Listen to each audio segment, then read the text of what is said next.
Hola a todos, ahí veo cómo se van conectando, bienvenidos a esta séptima tertulia.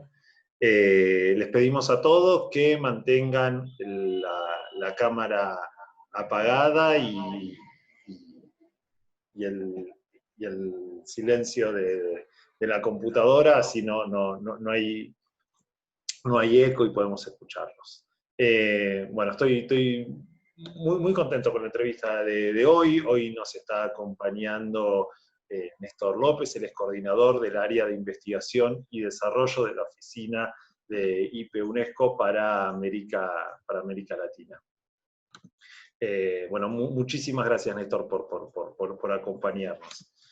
No, por favor, gracias a vos por la invitación y la posibilidad de tener esta conversación con ustedes. Para arrancar, mientras se siguen sumando gente, están escribiendo acá ya, saludando en el chat, saludan desde Venezuela. Les pedimos los chats, me van a llegar a mí, cualquier pregunta que quieran hacer, escríbanla por el chat y yo después se la voy a ir pasando a Néstor. Néstor, para arrancar, mientras se van sumando todos, me gustaría arrancar por una pregunta que venimos repitiendo en todos los diferentes encuentros que tenemos y con todos los entrevistados que participan, que es, en un primer momento, ¿por qué te acercaste al mundo educativo? ¿Qué fue lo que te interesó de la educación? Bueno, hace bastante que estoy en este campo, pero en realidad es medio a mi pesar, diría yo, porque yo en la década del 90 trabajé en la oficina de UNICEF en la Argentina, pero trabajaba temas muy ligados a análisis de la pobreza, la estructura social, o sea, hacíamos todos los estudios sobre pobreza que se hacían en UNICEF en ese momento. Y la persona responsable de educación en UNICEF en ese momento era Emilio Tenti Fanfani. Luego, la oficina donde estoy yo, que es el IPE, es una oficina que se crea hacia fines de los 90, la crea Juan Carlos Tedesco, y Juan Carlos lo invita a Emilio a que se sume. Juan Carlos arma un equipo ahí de muy buen nivel, con Cecilia Breslaski, Emilio Tenti, estaba Rosa María Torres, había armado un muy buen equipo. Y Emilio me invita a sumarme. Entonces yo ahí tengo una primera entrevista con Juan Carlos Tedesco y hablo con Juan Carlos y le digo, mira, a mí me encantaría ser parte de este equipo, pero a mí me gustaría traer lo que yo sé, que es el análisis de mercado de trabajo, análisis de estructura social, traer todos esos temas al estudio de la educación. Digo, para educación estás vos, está Emilio, están todos ustedes, o sea, yo no es ese el aporte que quiero hacer, yo siento que puedo aportar todo lo que tiene que ver con la relación entre la dinámica social y la dinámica educativa.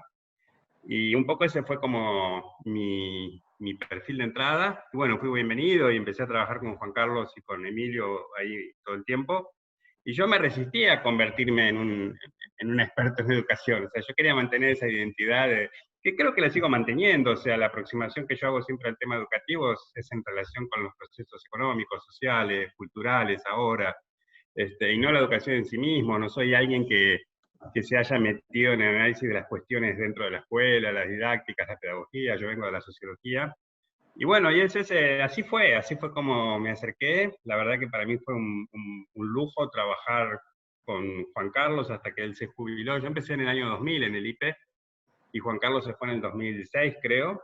Esos 6 años hemos escrito cosas juntos y demás, para mí fue un verdadero lujo. Y con Emilio, bueno, Emilio se fue mucho tiempo después, y con Emilio hemos siempre trabajado juntos y seguimos siendo muy amigos, y en estos tiempos teniendo charlas Zoom tratando de entender qué está pasando con el mundo, pero me quedó una muy linda relación con Emilio de ya más de 20 años, ¿no? Pero ahí está mi entrada a este mundo. Por eso digo, es un poco a mi pesar, porque yo decía, no quiero ser un experto más entre ustedes en educación, yo quiero aportar desde otros campos, y bueno, sigo siendo un poco así. Yo no me siento un gran conocedor de lo micro de la educación, digamos, ¿no? Pero la verdad que como punto de entrada fue empezar a jugar con esto que vos decías recién, con jugadores re importantes, gente que... Sí. La verdad que tuve esa suerte. Cuando yo trabajé los temas de pobreza en UNICEF, también tuve esa oportunidad de trabajar con los que eran en ese momento los grandes del tema, gente como Luis Beccaria, Minujín, el propio Altimir, o sea, todos los grandes nombres que estaban discutiendo los temas de pobreza han sido mis maestros en esa época. La verdad que yo en ese sentido me siento muy agradecido, he tenido siempre la oportunidad de trabajar con gente de muy alto nivel y he aprendido mucho de ellos, ¿no? Bien. Bueno, Néstor, para comenzar, lo primero que quería saber o que quería consultarte es cuál es tu lectura sobre, en este nivel macro, que es el que vos decís, donde te sentís más cómodo, ¿cuáles crees que han sido las consecuencias inmediatas y que podés visorar más a un mediano plazo de la pandemia? En lo referido a educación, ¿dónde crees que ha golpeado específicamente? Yo creo que la primera consecuencia que tuvo esto es que nos hizo más visible la situación en la que estábamos. Creo que fue como una luz más potente que permitió ver más cuál era la situación educativa a comienzos de este año. Nosotros venimos yo creo que hay básicamente como dos puntos a destacar ahí. Por un lado, el punto más visible, que es el de las grandes desigualdades que había. Desigualdades que las encontramos en las desigualdades en las condiciones de vida de los estudiantes, de las estudiantes, en términos de que en todos los países un porcentaje muy importante del estudiantado son personas que viven en condición de pobreza, en condiciones de exclusión, y eso se hizo mucho más visible ahora. Y por otro lado, también desigualdades en las características de la oferta educativa, o sea, se hizo visible que en las zonas rurales la presencia institucional era casi mínima, que los recursos con los que cuentan las instituciones en las zonas rurales o en las zonas más periféricas también son mínimas. Entonces, esta doble combinación de desigualdades en la estructura social más desigualdades en la oferta educativa se traducía en algo que veníamos viendo muy fuertemente, que era desigualdades en las trayectorias educativas, en la experiencia escolar que podían tener los chicos y las chicas, depende de dónde venían. A mí me parece importante señalar que en los últimos 20 años esas desigualdades se vinieron reduciendo, pero en el último tiempo esa mejora llegó a un techo, como que puede decir, bueno, la educación hoy, mi impresión es que en todos los países de América Latina, la educación hoy está mejor que hace 20 años, pero está muy lejos de estar bien y dejó de mejorar, o sea, llegó a un techo. Y yo creo que lo primero que hizo la pandemia es poner en evidencia ese aspecto, el tema de las desigualdades. El otro punto que me parece que puso en evidencia es la debilidad del sistema educativo, entendiendo el sistema como un entramado de instituciones y actores, o sea, todo lo que podríamos llamar las correas de transmisión o las cadenas de enlace entre el Ministerio Nacional, los ministerios territoriales, la escuela, las escuelas entre sí, las instancias de supervisión, o sea, todo ese entramado que configura el sistema educativo en funcionamiento, es tan débil, hay tantas cadenas de esas cortadas, hay tantas correas de transmisión que no transmiten, que en un momento en que uno tiene que instalar un esquema de emergencia, es muy probable que te queden la mitad de las escuelas sin posibilidad de llegar a ellas, o sea, o con vínculos muy livianos, o sea, docentes o escuelas que quedan aisladas, desconectadas de la reacción, de la respuesta, del plan de respuesta a la crisis. Se puso muy en evidencia eso, ¿no? La dificultad que había de llegar a todos los docentes, no tener, y a todos los estudiantes, no tener claro cuántos estudiantes perdiste o no, cuántos docentes están o no, si las clases se están dando o no. Esta dificultad de monitorear lo que está pasando es, por ejemplo, una expresión clara de lo frágil que era la conexión, lo sola que están las escuelas y los docentes en el terreno, digamos, ¿no? Eso también se puso muy en evidencia. Sí, te termina siendo una cuestión de voluntad de cada docente en primer lugar o de cada escuela en particular para ver cómo articular con su comunidad. Pero después no había... Mirá, yo estoy convencido que en ese sentido yo parto de la premisa, y que me parece que es una premisa valiosa, que lo que se hizo en todos los países de América Latina es lo mejor que se podía hacer. Claro. O sea, yo creo que desde el ministro hasta el docente en el territorio, todos trataron de hacer lo más que se pueda. Lo que pasa es que las condiciones en las que arrancaron es tan débil y tan frágil que es lo que se pudo hacer dependía mucho de aspectos estructurales de la historia de la educación de cada uno de los países. Algunos países pudieron responder mejor y otros no, pero yo partiría de no poner en duda el esfuerzo y el compromiso de ninguno de los actores, ni del más alto hasta el más bajo. En todo caso, yo creo que lo que hubo es, porque se ve que hubo un compromiso de todos, podría uno por ahí encontrar una anécdota de que no, pero digo, en líneas generales se ve que hubo un compromiso muy grande de parte de todos, y que el límite estaba en esas dificultades estructurales con las que veníamos. Es difícil que un sistema educativo que no tenía capacidad de resolver cuestiones básicas en un contexto de cierta normalidad, lo pueda hacer en un contexto de pandemia. O sea, es pedir lo imposible, por lo cual yo creo que ahí hay que tener una actitud, digamos, generosa, de reconocimiento del esfuerzo que están haciendo todos, no echar culpas y en todo caso sí invitar a una reflexión sobre la posibilidad de empezar a revisar todo lo que estaba mal, ¿no? Entonces yo creo que esa es una de las primeras consecuencias, el de hacer visible eso. Después hay otras que obviamente es el empeoramiento de ese escenario. O sea, veníamos en un escenario que estaba mal y empeoró porque se profundizaron las desigualdades, porque para ciertos chicos que estaban en escuelas más de élite, más privilegiadas, la experiencia no cambió tanto, mantuvieron un funcionamiento con cierta regularidad, mantuvieron contacto con sus docentes, pudieron avanzar en un desarrollo más o menos adecuado del currículum.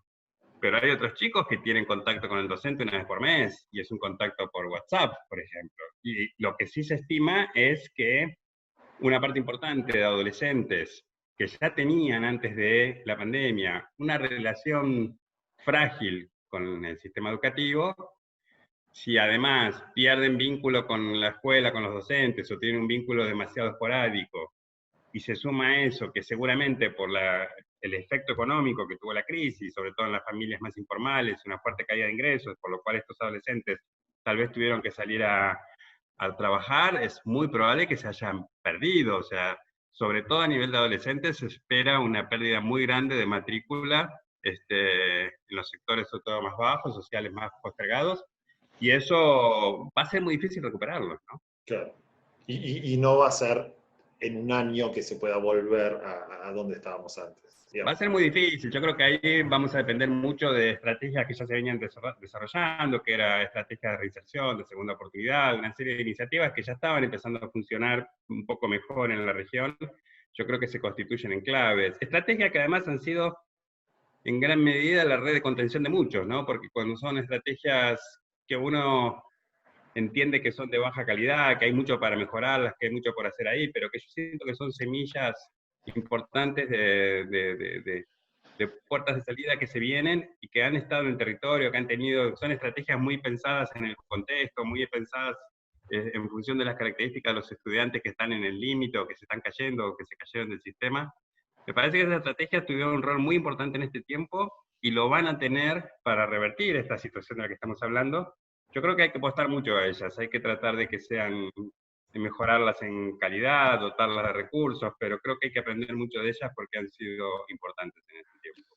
Te quería preguntar algo que mencionaste antes y que no me pareció interesante, esto de, vos decías que en los últimos 20 años uno podría decir la educación está mejor que hace 20 años, pero considerabas que ya se estaba llegando a un techo. ¿Con qué tenía que ver estar llegando a este techo? ¿Por dónde? Mira, por un lado efectivamente es así en los análisis de tendencias, fundamentalmente en estadísticas lo podés ver. Vos ves, por ejemplo, las tasas de escolarización de educación secundaria, porque las primarias ya eran bastante altas y estaban casi, uno podría decir casi la totalidad de la población de América Latina está teniendo acceso. Podemos discutir si es de calidad o no, pero en principio está teniendo acceso. Pero en la secundaria, los adolescentes, ni siquiera estaba eso garantizado. Uh-huh. Lo que uno ve es que las tasas de escolarización de los adolescentes en prácticamente todos los países, creo que hay una o dos excepciones, Uruguay tiene un comportamiento muy raro ahí, donde está muy estabilizada y muy baja la escolarización y graduación de adolescentes, o Panamá, pero Costa Rica, que era un país difícil, que mejoró mucho. O sea, las tasas de escolarización están mejorando, las tasas de graduación están mejorando, y cuando mejoran los promedios, en realidad eso tiene que ver con que mejora la situación de los sectores más postergados, porque los sectores más integrados ya estaban bien. O sea, no podría decir, los adolescentes de las clases medias, medias altas, ya iban a la escuela hace 20 años, ya terminaban la educación secundaria hace 20 años, por lo cual si te están mejorando los promedios es porque estás empezando a lograr una incorporación de los sectores más postergados.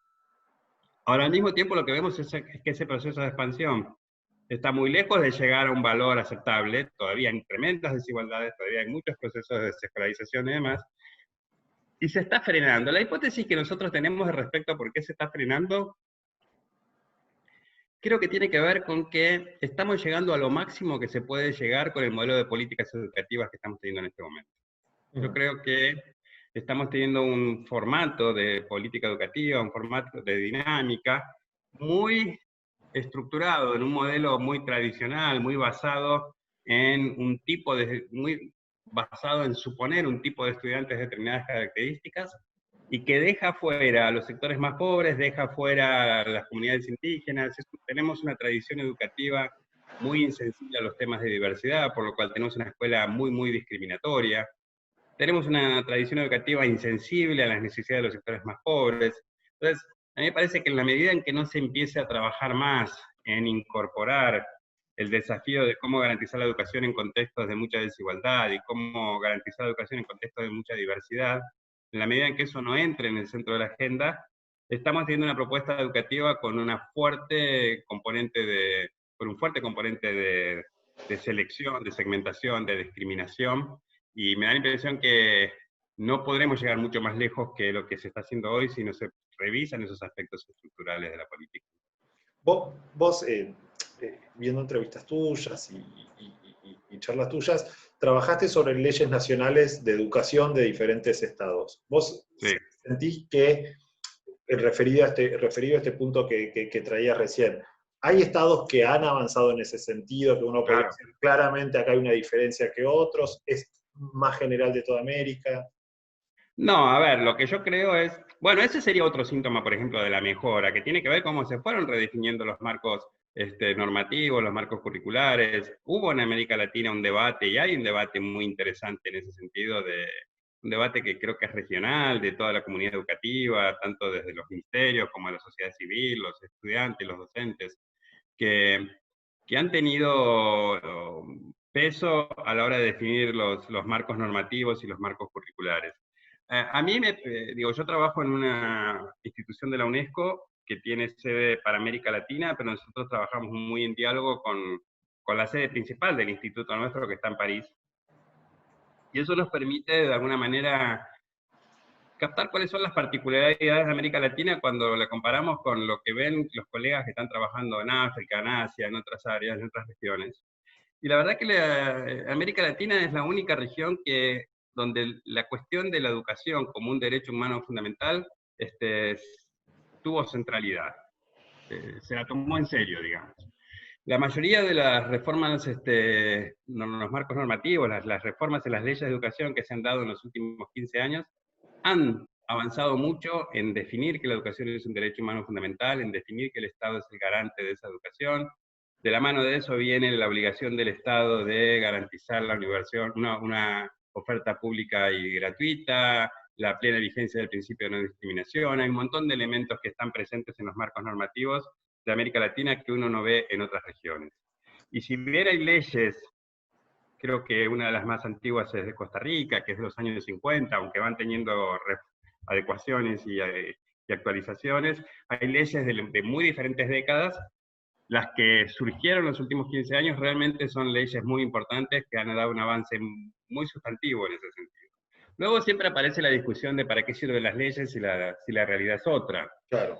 En ese sentido yo creo, a mí me parece muy importante la existencia de esos marcos normativos. Yo creo que precisamente en uno de estos trabajos que hice, que mencionás vos sobre el tema de las leyes, tiene un subtítulo que es algo así como el derecho como proyecto político. O sea, a mí me parece que es importante que si un país instala un debate a nivel legislativo y logra instalar que la educación es un derecho humano fundamental y logra definir ahí un conjunto de obligaciones del Estado al respecto, me parece que eso, lejos de dar cuenta de lo que está pasando en ese país, se convierte en un proyecto, se convierte en un horizonte, y que está claro que es una obligación para el país, que habilita al país a movilizar recursos para eso, y que obviamente hay que trabajar mucho para eso, pero por lo menos ya hay una premisa, hay un consenso, hay un marco en el cual le da legitimidad a cualquier lucha que uno haga en ese sentido, y al mismo tiempo es un marco que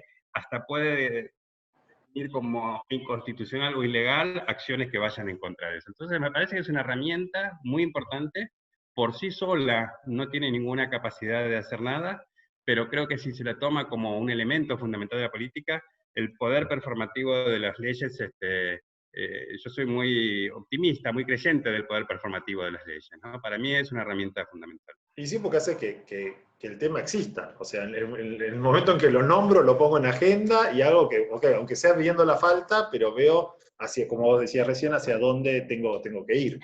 Y además le da legitimidad y además lo convierte en exigible. Ahí aparece el otro tema importante, y es el rol de las organizaciones de la sociedad civil, que tiene que ver con apelar a los mecanismos de exigibilidad. Y uno encuentra en la misma Argentina, en Ciudad de Buenos Aires, fallos de jueces que obligan al Estado a garantizar los servicios en determinadas áreas. O sea, hay un elemento de exigibilidad que, bien utilizado, incide en el desarrollo de la política. A mí me parece que además propone un lenguaje, establece un lenguaje importante común, define reglas de juego comunes. A mí me parece que es muy importante, y América Latina creció mucho en ese sentido en este tiempo. Y en función volviendo un poco a la primera pregunta que te hacía, ¿vos considerás que hay estados que han podido dar, ya sea porque tenían un marco normativo más claro, porque tenían una estructura más, nombradas el caso de Uruguay antes, más armada tal vez? ¿Hay estados que han podido responder mejor? ¿Es solo una cuestión de acceso a la virtualidad, por ejemplo, a la conectividad para que los chicos se pudieran conectar, o pasaba por otros lados, que estados pudieran responder mejor que otros si los hubo? Mirá, nosotros estamos haciendo un seguimiento semana a semana de lo que está pasando en los países. Hay en la página del IPE, en Citial, un documento que se actualiza semanalmente que tiene que ver con las respuestas educativas al COVID. Y ahí estamos pudiendo ver lo que están haciendo. No podemos llegar a ver cuán bueno o no es lo que están haciendo, pero las respuestas quedan claramente definidas por las condiciones del punto de partida. También hay un proceso, primero, uno desde la UNESCO puede ver, porque la UNESCO es partícipe de eso, que hay muchas mesas de trabajo conjuntas entre ministros.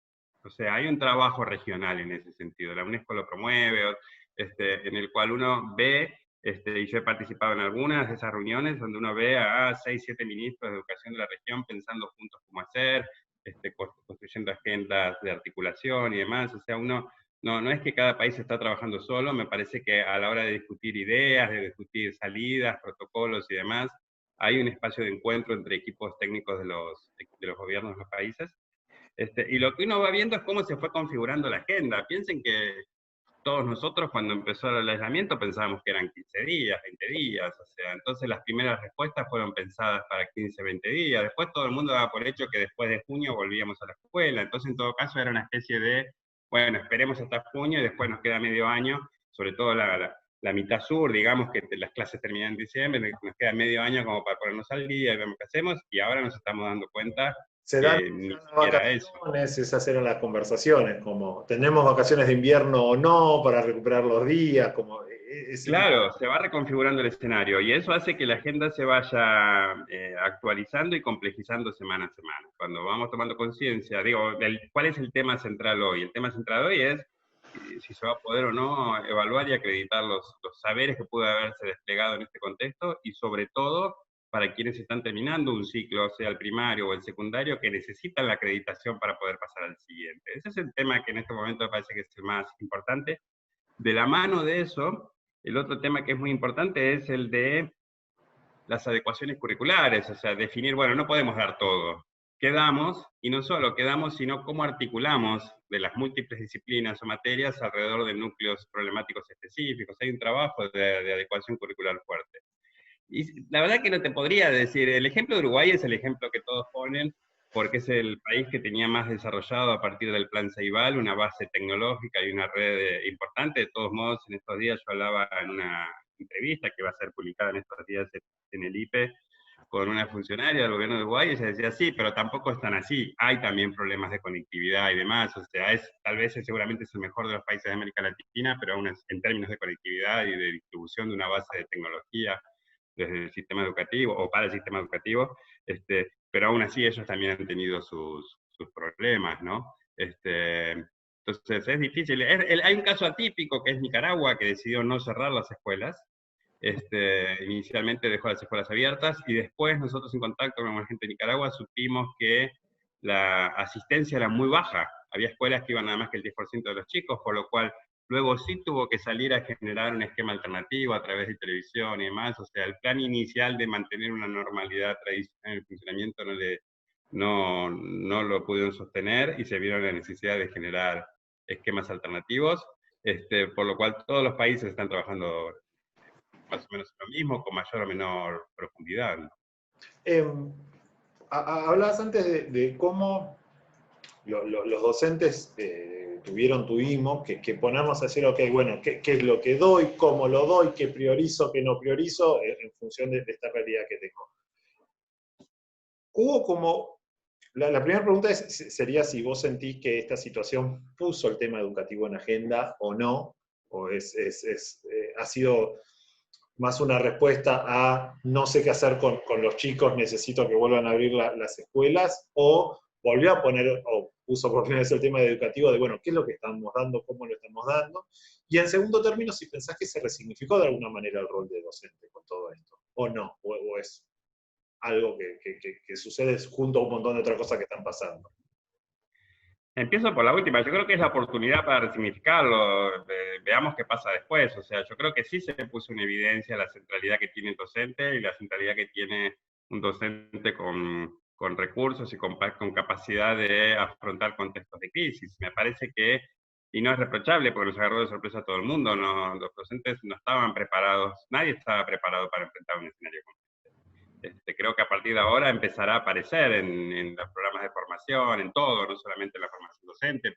Pensemos también en lo que está pasando en los sistemas de salud, en todos lados. O sea, no hay entrenamientos muy fuertes, muy pensados en mantener el funcionamiento de los sistemas en contextos de crisis. Entonces, esperemos que sí, que esto muestre que hay que revisar la función y la formación de los docentes. A mí me parece que en realidad todo lo que pasó en este momento, en última instancia, dependió de eso, de la capacidad que tuvieron los docentes de poder estar en contacto con sus estudiantes. Se desarrollaron 1000 formas no convencionales e informales. El WhatsApp ha sido un gran aliado, porque incluso las otras herramientas por ahí no fueron útiles en ciertos contextos, herramientas como el Classroom o otros, o el Zoom y todos estos. Para muchos chicos era imposible sobrellevarlo. Hablaba el otro día con una docente que me decía, bueno, con mis estudiantes la única opción que estoy teniendo es el WhatsApp, pero es a la noche porque porque usan el teléfono del padre y es cuando el padre está en la casa, o sea, durante el día no se puede. Entonces ella como docente tuvo que aceptar de que con un grupo de sus estudiantes recién se pone a chatear a la noche. Bueno, yo creo que sí, que los docentes han tenido un lugar central en esto. De todos modos, a mí me parece que está claro que tenemos una debilidad en la formación de los docentes, tenemos una debilidad en la dotación de recursos tecnológicos para los docentes y en la formación en el uso de esos recursos, y también en la preparación para abordar dinámicas en contextos fuera del aula y demás. De todos modos, en realidad yo siempre fui también muy propenso a pensar que un docente sin un marco institucional adecuado difícilmente puede hacer algo. O sea, no me gustan a mí estas posturas que tienden a echarle la culpa al docente de todo, digamos. O sea, yo personalmente creo que los docentes que tenemos nosotros, con sus partes positivas y con sus debilidades, si esos docentes están trabajando en escuelas que están institucionalmente sólidas y consolidadas, y que esas escuelas están articuladas con las otras en una red, como planteaba al comienzo, que es lo que constituye el sistema educativo, es muy probable que esos docentes obtengan una experiencia educativa muchísimo mejor que la que tienen ahora. Y si vos, en cambio, agarrás un docente de primer nivel, formado como tiene que estar formado, la formación ideal, y lo metés en un aula de una escuela carente de cualquier red de institucionalidad, difícilmente ese docente puede hacer algo. Totalmente. Entonces, a mí me parece que van de la mano la formación de los docentes con la consolidación de los marcos institucionales en los que los docentes trabajan. Y eso creo que es el elemento que fue más débil y más visible en este contexto. Esto que decíamos al principio, ¿no? Del docente solo, viendo con qué contaba Claro. y listo. Por eso preguntaba, porque me parece que se pone mucho foco en el profesor o el maestro específico y decir, bueno, ¿dentro de qué institución está? ¿Qué equipo de contención tiene un director presente que está siguiendo los cursos, un equipo que va buscando a aquel que se quedó afuera y que no está pudiendo conectarse o no? Que no las escuelas que mejor están funcionando son las que cuentan más con eso, no es únicamente, pero esto es una opinión Es personal, que eso vos lo podés ver muy bien cuando conversás con docentes que trabajan en más de una escuela. claro. Y ellos te dicen, en la escuela actual estoy sola y la verdad que me las tengo que arreglar yo sola, ni siquiera tengo la lista de los contactos de mis estudiantes, por lo cual los tengo que andar consiguiendo, si tengo uno, pedir a él que me ayude a hacer el resto. En cambio, en otras escuelas tenés apoyo, tenés la lista, entonces los mismos docentes te cuentan que la experiencia que ellos tienen en una escuela u otra es muy diferente, y entonces tal vez para el padre de un niño que va a una escuela débil, a ese docente lo ve como un mal docente, que no tiene capacidad de respuesta además, y ese mismo docente desde otras familias es visto como un muy buen docente, que está presente, que puede dar soluciones. Entonces, yo creo que sí, que el marco institucional es clave en ese sentido, ¿no? Vos hablabas antes de cómo diferentes equipos técnicos educativos se están articulando y están todo el tiempo en diálogo para ver qué se está haciendo en un país, en otro, y ver qué nuevo se puede hacer o qué adaptación hay que hacer. En tu impresión, ¿vos sentís que también ocurre lo mismo con los equipos de salud? Digo, ¿hay un diálogo entre los equipos técnicos de salud y de educación o van en paralelo y a veces va ganando salud porque, bueno, la urgencia frente al otro? ¿Cómo lo ves? No, no, eso yo no lo llegué a ver. Lo que sí me parece que en todo caso se ve en el tipo de documentación que nosotros identificamos y que utilizamos en nuestro seguimiento es una consulta permanente al tema protocolos y demás.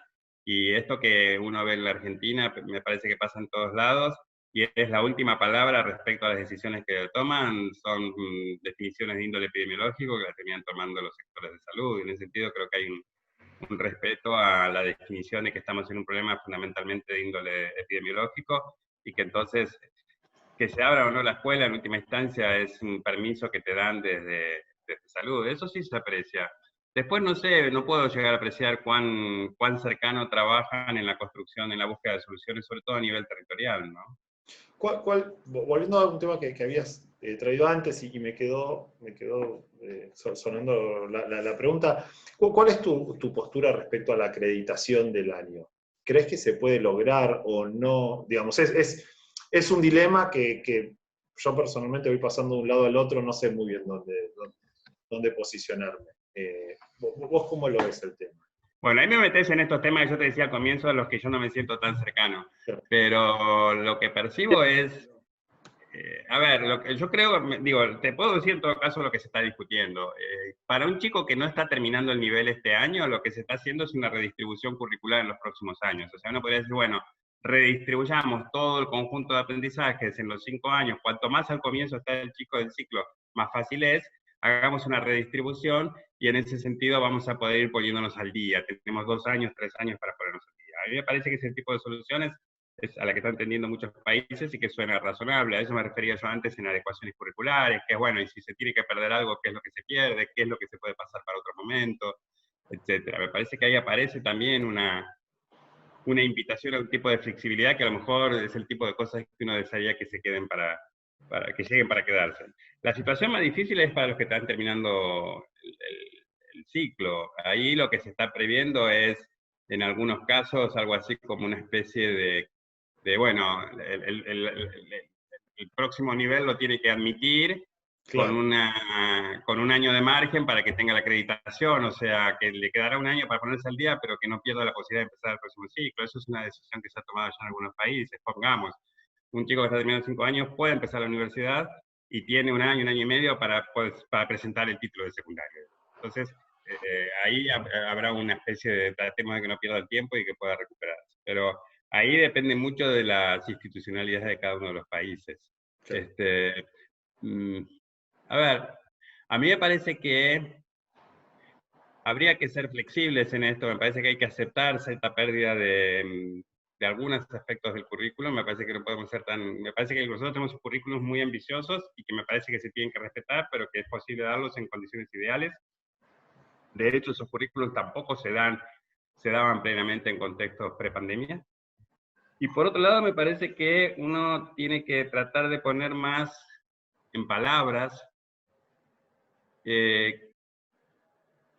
Podemos tener claro qué es lo que los chicos no están pudiendo ver del currículum previsto, pero me parece que sí deberíamos poner en palabras qué es lo que sí aprendieron este año y que no estaba previsto. Digamos. Me parece que debiéramos poder encontrar la manera de explicitar eso, que tiene que ver con, bueno, desde el hecho concreto de lo que implica una pandemia, lo que implica en términos de política, en términos de interacciones, en todo lo tecnológico y demás, pero también cuestiones más personales que tienen que ver con la solidaridad, con expresada en el campo de la política, el aislamiento. Digo, me parece que hay muchísimos elementos que capitalizar de esto, que debiéramos decir, bueno, nos perdimos 2 o 3 cosas del currículum, pero al mismo tiempo los estudiantes salieron fortalecidos en otros aspectos. Eso podríamos decir que todos estamos de acuerdo en la definición general. Cuesta mucho poner en palabras y decir en qué aspectos. A ver, contame y tratemos de ver cómo podemos de alguna manera decir, bueno, no tiene esto, pero tiene esto. Esa es una discusión que me parece que... Como, total, total. ¿De qué manera puedo nombrarlo y puedo medirlo? Perfecto, perfecto.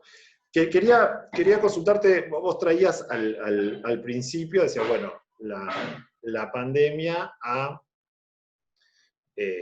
profundizado sobre problemas que ya existían, ¿no? Si vos tuvieras que nombrar dos que decís, bueno, estos problemas que se profundizaron, para mí lo más urgente a trabajar sería ir en estos dos aspectos, ¿por dónde pasaría?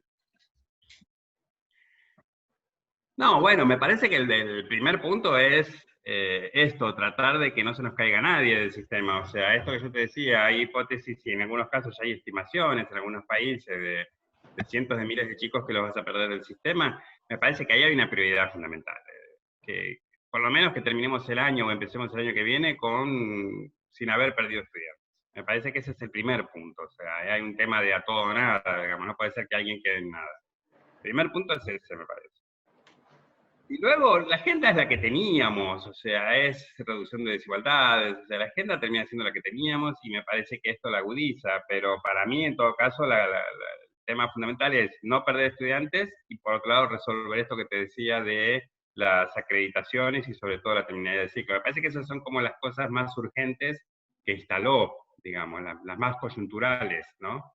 Lo demás es todo lo estructural que veníamos teniendo, pero si la crisis te hizo de golpe perder un montón de adolescentes, trabajemos para que eso no pase y trabajemos para resolver rápido el tema de las acreditaciones y la continuidad.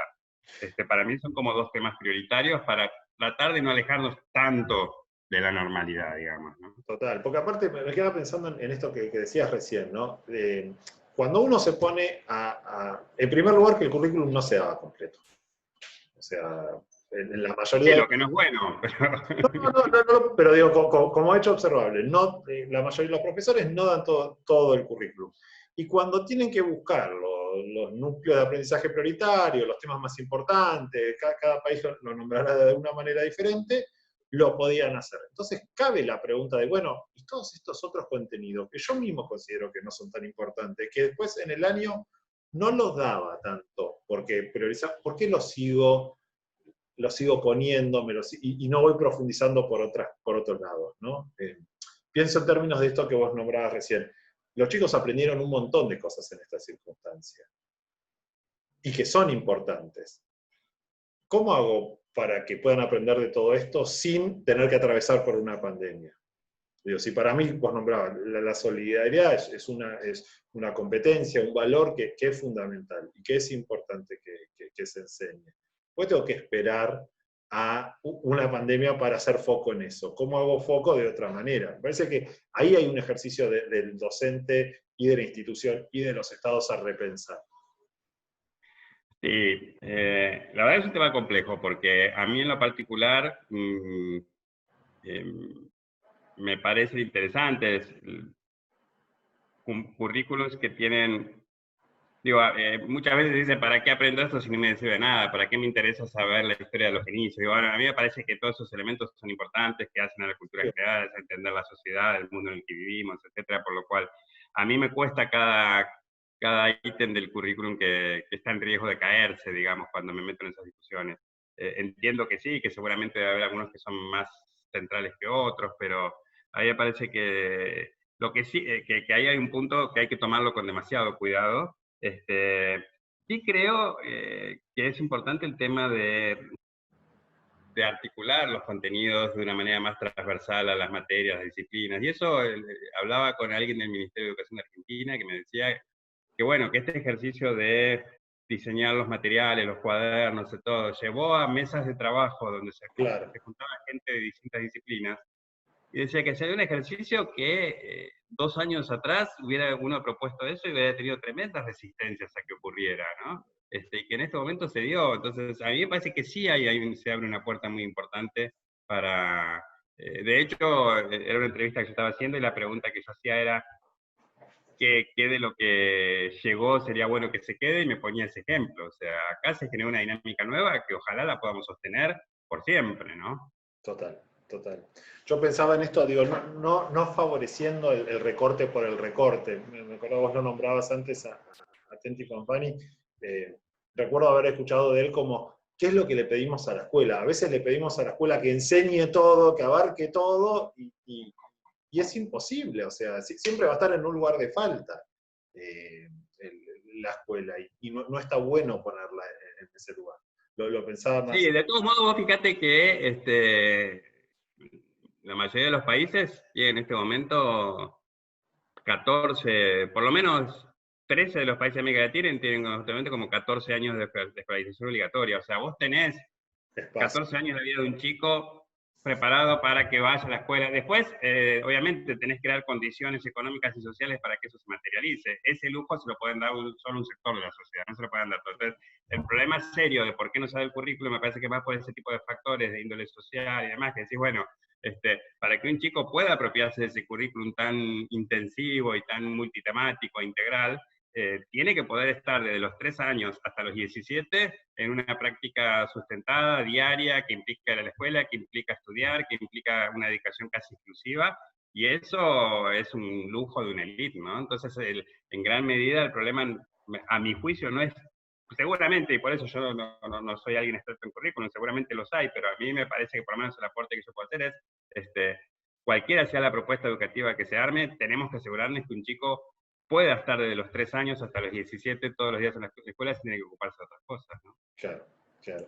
Un poco, bueno, ya llegando al final, la pregunta con la que quería cerrar, que tiene que ver con esto que está diciendo, es ¿qué tipo de escuela imaginás vos para el futuro? ¿Qué tipo de escuela es la que a vos te gustaría y por la que trabajás? Mira, hay un tema que para mí es central que tiene que ver con algo que planteaba al comienzo. Yo creo que nosotros tenemos una práctica escolar que está muy estructurada en el modelo de escuela que está en los orígenes del sistema educativo, la escuela sarmientina, una escuela que yo suelo decir que está más centrada en cuando se para frente a un estudiante, esa escuela le interesa más en quién quiere convertir en ese estudiante en que quién es. O sea, es como si la escuela dijera al estudiante, no me interesa quién sos, me interesa quién quiero que seas, ¿no? Una escuela que está hecha al servicio de la construcción de un ciudadano productivo, gobernable, etcétera, etcétera. Y me parece que en ese énfasis, la escuela deja de ver al estudiante real, deja Claro, de ver quién es quién. Y a mí me parece que me parece que eso es contraproducente en dos sentidos. Primero, creo que es poco operativo y que parte del fracaso de la educación hoy está ahí. O sea, creo que si uno avanza hacia una didáctica, hacia una práctica cotidiana, que parte del reconocimiento del sujeto que tenés adelante, de saber quién es, seguramente vas a poder lograr que ese estudiante se quede y que termine, que aprenda mejor y que se vaya con una trayectoria educativa más rica. O sea, me parece que en términos operativos, ya casi te diría como técnica, no podemos seguir sosteniendo escuelas que sean tan poco sensibles a las identidades. Pero por otro lado es una cuestión de derecho, digamos, más allá de que sea operativo o no, es una cuestión de derecho. Me parece que la entrada en vigencia de un principio de no discriminación, el tema del reconocimiento de las identidades, etcétera, se convierte en un elemento clave. Para mí me parece que hay que avanzar mucho en una escuela muy sensible a las particularidades de cada sujeto, en términos de su lugar en la estructura de desigualdades, en la estructura social, como también en términos de sus identidades, de quién es, ¿no? O sea, en algún lugar escribí un articulito que está online que se llama El desprecio por ese alumno, que es, pone el foco precisamente en eso, en cómo hay un malestar por saber quién es el estudiante, ¿no? O sea, el docente le habla a un estudiante, diríamos, ideal, ¿no? O sea, al estudiante que le gustaría tener, o al estudiante para el que fue formado. Los docentes fueron formados a lo mejor para estudiantes de clase media, urbanos y demás, y trata a todos de esa manera. A mí me parece que hay un elemento fuerte. Y el otro, que tiene que ver con lo mismo, es esta idea de tenemos un Estado, pero como parte de ese Estado un sistema educativo muy adultocéntrico. Y cuando se habla de adultocéntrico, se suele decir que es adultocéntrico porque es un Estado hecho por adultos, que dialoga con adultos y demás. Pero a mí me gusta más una imagen del adultocéntrico que tiene que ver con un Estado que cree que la adultez es el momento privilegiado de la vida. Y que entonces al niño o adolescente o al joven lo ve como un adulto en formación, no lo ve como niño o adolescente. Lo ve como alguien como algo, como una masa maleable que hay que encaminarla y encauzarla para construirla en un adulto. Yo creo que eso también es muy nocivo. Todos esos elementos creo que instalan un clima cotidiano de trabajo en las escuelas que es muy contraproducente y que para mí ahí está una de las claves de por qué los sistemas dejaron de expandirse, porque los estudiantes no toleran el nivel de violencia y discriminación institucional que hay hoy en las escuelas a partir de estas concepciones tan clásicas, ¿no? Claro, claro. Néstor, te agradezco muchísimo, me parece muy, muy interesante cómo con una mirada que es desde lo macro, viendo toda la región y demás, terminás en lo que hay que valorar es la subjetividad de un otro, al que tengo que ver y tengo que escuchar, y eso me parece... Sí, el sujeto en el centro, para mí es un elemento clave. Me parece que es un debate necesario en la política pública en general hoy, en pensar, digamos, todo el debate en ciudadanía pone eso, ¿no? La relación del Estado con el ciudadano, pero el sistema educativo creo que es fundamental, sí. Total, total. Bueno, quiero agradecerte muchísimo tu tiempo, a todos los oyentes que tuvimos por acompañarnos durante estos 50 minutos. La semana que viene tenemos una tertulia más, estaremos hablando de evaluación, que fue un tema que hemos estado conversando hoy con Néstor. Néstor, de vuelta, muchísimas gracias. No, gracias a vos y a quienes están ahí, que no puedo ver sus caras, pero los imagino. Estuvieron poniendo preguntas, te agradecen un montón ahora por el chat, yo iba subiendo las preguntas. A todos muchísimas gracias por participar y bueno, nos estaremos viendo todos la semana que viene. Muchas gracias, Néstor, nuevamente. Gracias a todos. Adiós.